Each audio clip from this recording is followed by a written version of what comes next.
లోకా సమస్త సుఖినో భవంతు.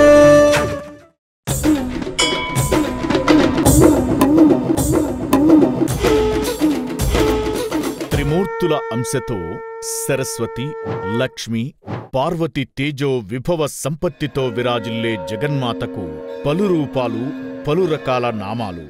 ఏ పేరుతో పిలిచినా అమ్మ ఒక్కటే. అందరిపై అమ్మ కరుణ ఒక్కటే. జగన్మాత తత్వం ఒక్కటే. ఆ జగన్మాత రేణుకాదేవిగా వెలసిన పుణ్యక్షేత్రమే శ్రీ రేణుకా ఎల్లమ్మ దేవాలయం.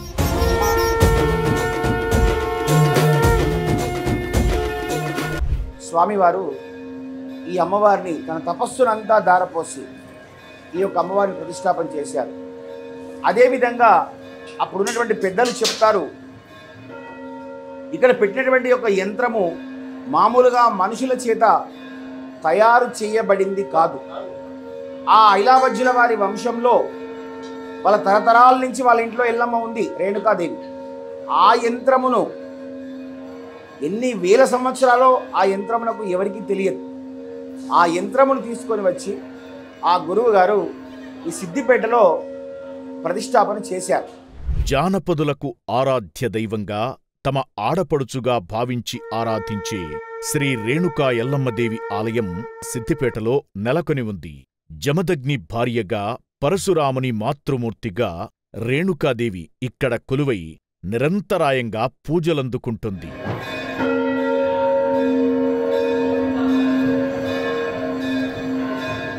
సిద్దిపేటలోని గౌడ సంఘం ఆధ్వర్యంలో 1976 సంవత్సరంలో ఐలావజ్జుల వెంకటరమణయ్య నేతృత్వంలో పాల్గుణమాసం బహుళ షష్ఠినాడు మహారేణుకాదేవిని కల్పోక్త విధానంతో అమ్మవారి విగ్రహ ప్రతిష్టాపన మహోత్సవం అత్యంత వైభవంగా జరిగింది.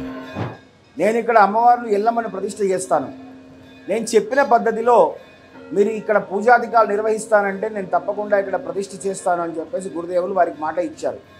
అప్పుడు ఈ గౌడ సంఘం పెద్దలందరూ కూడా ఒక సమావేశం ఏర్పాటు చేసుకొని వాళ్ళందరూ కూడా ఏకతాటి మీద వచ్చి గురువు గారికి మాట ఇచ్చారు.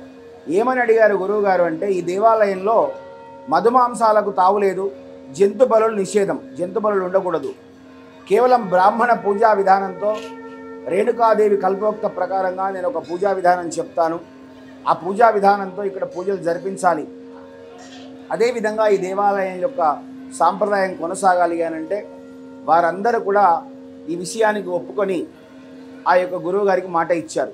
ఆనాటి నుండి నేటి వరకు రేణుకా ఎల్లమ్మకు విశిష్ట సంప్రదాయంలో పూజాధికాలు అశేష భక్తజనావళి సమక్షంలో జరుగుతూ ఉన్నాయి. పచ్చని పసుపు వర్ణంలో శోభించే ఆలయ గోపురం, ఆలయ ఉపరితలం భాగాన నలువైపులా వర్తులాకృతిలో ఉన్న సర్ప విగ్రహాలు, ఊర్ధ్వ భాగంలో పెదశేషుని విగ్రహం గంభీరంగా గోచరమవుతాయి.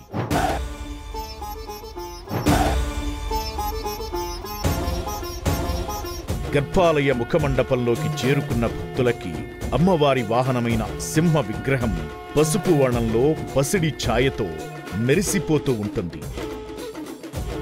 గర్భాలయం ముఖద్వారంపై ఇత్తడి ఫలకంపైన అందంగా తీర్చిదిద్దిన మహాలక్ష్మి చిత్తరువుకు నమస్కరించుకుని గర్భాలయంలోకి భక్తులు ప్రవేశిస్తారు. గర్భాలయంలో రేణుకా ఎల్లమ్మ దివ్యమంగళ రూపం అత్యంత ఆకర్షణీయంగా ఉంటుంది. విశాలమైన నేత్రాలు, నుదుటిన పసుపు కుంకుమ, నాసికకు ముక్కెర, శిరస్సుపై గొడుగు, ఆపైన పంచఫణి రజత కిరీటం, ఇలా రేణుకాదేవి సౌందర్యమూర్తిగా, సర్వభూషితగా, సర్వాలంకార శోభితంగా అలరారుతోంది.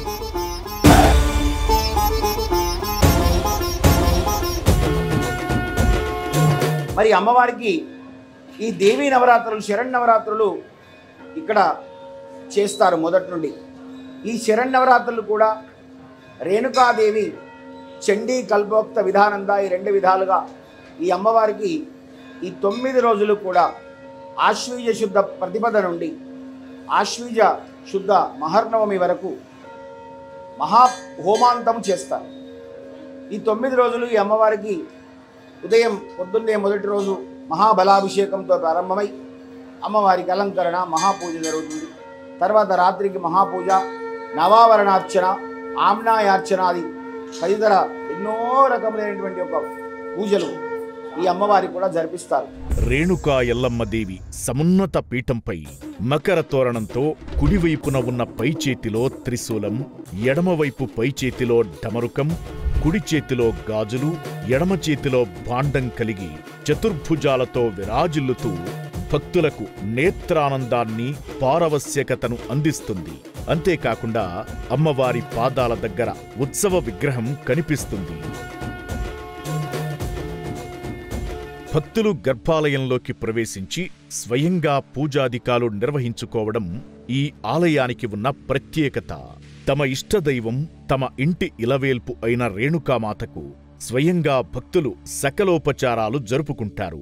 అంతేకాదు, రేణుకాదేవిని తమ ఇంటి ఆడపడుచుగా భావించి అమ్మవారికి చీర, సారె, ఒడిబియ్యం సమర్పించుకుంటారు. అలాగే భక్తులు సామూహికంగా బోనాలని ఇక్కడ అమ్మవారికి నివేదిస్తారు. మా గౌడ సంఘం వారు చేసేటువంటి ఒక బోనాల పండుగ చాలా అద్భుతమైనటువంటి బోనాల పండుగ. 2 కళ్ళు చాలవు చూస్తే, అంత గొప్పగా వారు ఎంతో భక్తిగా ఉదయం నుండి రాత్రి వరకు పచ్చి గంగ ముట్టకుండా ఏకాన్నిక దీక్షతో, దృఢ సంకల్పంతో, చాలా మడి ఆచారంతో ఈ గౌడులందరూ కూడా, ఈ గౌడ సంఘం ముత్తైదవులందరూ కూడా ఆ బోనాలను వాళ్ళ ఇంటి దగ్గర నుండి ఎత్తుకొని చాలా మడితో, చాలా నియమంగా, నిష్టగా, మేళ తాళాలతో, డప్పు చప్పులతో ఆ బోనాలన్నీ తీసుకొని వస్తారు. ప్రతి బోనము కూడా, ఎన్ని వేల బోనాలు వచ్చినా సరే, ప్రతి బోనమును కూడా ఈ అమ్మవారు ముందు ఉంచి నివేదన చేస్తారు. మరి అంత గొప్పగా ఈ అమ్మవారి నమ్మకంగా, చాలా నియమంగా, నిష్టగా, ఎంతో భక్తిగా ఈ గౌడ సంఘం వారు ఈ యొక్క అమ్మవారి యొక్క బోనాల పండుగ ఉత్సవాల కార్యక్రమం చేస్తారు. గర్భాలయంలో రేణుకాదేవి పక్కన జమదగ్ని మహర్షి, కార్తవీర్యులు, వినాయకుడు, పరశురాముడు, గౌరీదేవి విగ్రహాలు కానవస్తాయి.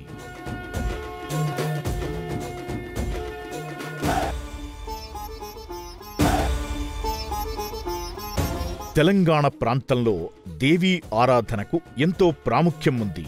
అందులో గ్రామదేవతలకు మరింత ప్రాముఖ్యత ఉంది. ఈ నేపథ్యంలో శ్రీ రేణుకా ఎల్లమ్మదేవి ఆలయానికి కూడా ఎంతో ప్రాధాన్యత ఉంది.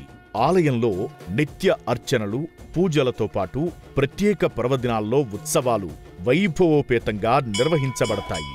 ప్రతి సంవత్సరం పాల్గొన మాసంలో పాల్గొన బహుళ చవితి, పంచమి, షష్ఠి 3 రోజుల పాటు ఈ ఆలయంలో వార్షికోత్సవాలు, ఆశ్వయుజ మాసంలో శరన్నవరాత్రులు 9 రోజులు 9 అలంకారాలతో అతి వైభవంగా నిర్వహిస్తారు. ప్రతి ఉత్సవ సమయంలో అమ్మవారిని కన్నుల పండువలా అలంకరించి ధూపదీప నైవేద్యాలతో పూజా కార్యక్రమాలను నిర్వహిస్తారు. దసరా నవరాత్రుల సమయంలో ఇక్కడ చండీహోమం నిర్వహిస్తారు. అరుణమణి నిభంగం అగ్నికేశం కరంఢం. అమ్మవారి యొక్క విశ్వరూప సందర్శనం చేస్తారు. ఏమిటి విశ్వరూప సందర్శనం అంటే, అతులం తత్ర తేజః సర్వదేవ శరీరజం ఏకస్థం తదభోన్నారి యాప్తలోకత్రయం దిశా అనేటువంటి యొక్క విషయం తీసుకొని అమ్మవారి యొక్క విశ్వరూప సందర్శనం జరుగుతుంది. ఏమిటయ్యా విశ్వరూపం అంటే, ఇక్కడ రేణుకాదేవి ఎట్లా ఉంది? మహాకాళి, మహాలక్ష్మి, మహాసరస్వతి సమేత సకల దేవతా స్వరూపిణి రేణుకాదేవి.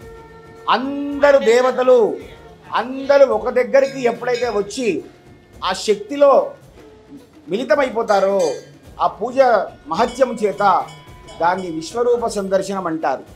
ఆలయ పరిసర ప్రాంతంలో మాతంగి దేవికి ప్రత్యేక మందిరం ఉంది. మాతంగి పాలభాగంలో పసుపు కుంకుమలు, కుడిచేయి అభయహస్తంతో పద్మాసన స్థితగా మాతంగి విరాజిల్లుతుంది. రేణుకా ఎల్లమ్మకు పూజాధికాలు జరిపించినట్టు మాతంగికి కూడా పూజలని, ఇతర వేడుకలని నిర్వహిస్తారు.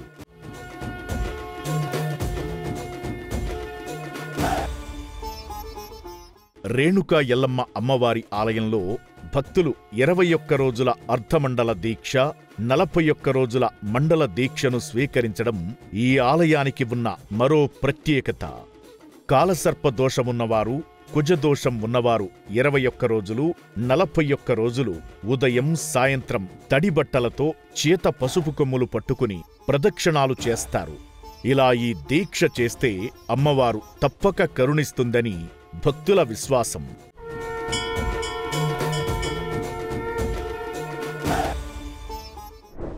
ఈ విధంగా మరియు ఈ అమ్మవారికి ప్రత్యేకమైనటువంటి విషయం ఏమిటంటే, ఎవరికైతే కన్య పిల్లలు ఎవరైతే పెళ్లి కాకుండా ఉంటారో, అబ్బాయిలు కూడా పెళ్లి కాకుండా ఉంటారు, వాళ్ళ జాతకంలో కుజదోషము కాలసర్పదోషం లాంటి దోషాలు ఉండి వారికి వివాహం జరుగుతలేదనుకో, వాళ్ళు ఈ అమ్మవారి దగ్గర 41 రోజు పసుపు కొమ్ములు పట్టుకొని ఆడపిల్లలు తడి బట్టలతో నెత్తి తుడవకుండా బట్ట పిండకుండా నీళ్లు కారుతూ ఉన్న సమయంలో ఆ అమ్మవారికి మౌనంగా మనసంతా అమ్మవారి మీద లగ్నం చేసి పసుపు కొమ్ములు ఒళ్ళో పోసుకొని ప్రతి ప్రదక్షిణంకు ఒక పసుపు కొమ్మును అమ్మవారి ముందర ఉంచుతూ ఆ విధంగా 41 రోజు కానీ 21 రోజు కానీ ఈ అమ్మవారు దీక్ష చేస్తారో ఆ కన్యలకు వివాహం జరుగుతుంది.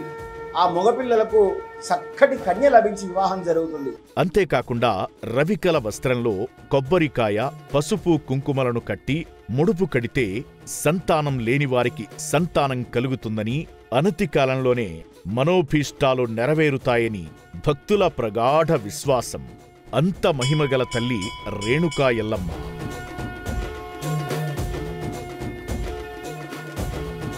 ఎవరైతే రోగగ్రస్తులు ఉన్నారో, శరీర పీడ కలిగినటువంటి వారి రోగాలు రోష్టులు ఇవన్నీ కూడా ఉంటాయి.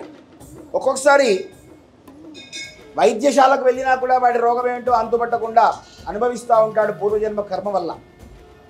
మరి అట్లాంటి వారు కూడా ఈ రోగ వ్యాధిగ్రస్తులు, ఈ భూత ప్రేత పిశాచాది గ్రహాలు సోకినటువంటి వాళ్ళు, ఈ చేతబడులు లాంటి ప్రయోగాలు చేత బాధపడుతున్నటువంటి వాళ్ళు ఈ అమ్మవారి దగ్గర తడి బట్టలతో ప్రదక్షిణాలు కనుక చేసినట్టయితే వారికి ఉన్నటువంటి ఒక గ్రహ దోషాలన్నీ కూడా తొలగిపోయి అమ్మవారు అనుగ్రహించి వారికి స్వప్న సాక్షాత్కారం కలుగుతుంది. వారి యొక్క రోగాలు రోష్టులు ఇవన్నీ కూడా తొలగిపోతాయి, భూతప్రేత పిశాచ బాధలు తొలగిపోతాయి. ఈ విధంగా ఈ ఆలయంలో ఇట్లాంటి దీక్షలు ఉన్నాయి. సంతానం లేనటువంటి వారు ముఖ్యంగా ఎవరైతే ఉన్నారో దంపతులు ఇక్కడ 41 రోజు కనుక ఉదయం సాయంకాలం కనుక పసుపు కొమ్ములు పట్టుకొని ఉదయం సాయంకాలం కనుక ప్రదక్షిణాలు చేసినట్టు అవుతే వారికి తప్పకుండా సంతానం కలుగుతుంది.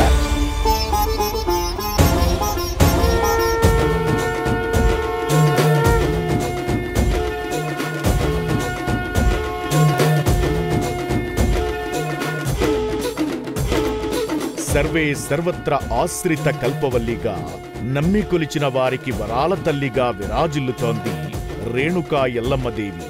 ఆ అమ్మవారి కరుణామృత వర్షం మనందరిపై వెల్లివిరియాలని మనసారా కోరుకుంటూ ఆ అమ్మవారి అనుగ్రహం అందరికీ సిద్ధించి ఆ అమ్మవారు అందరినీ రక్షించాలని కోరుకుంటున్నాం.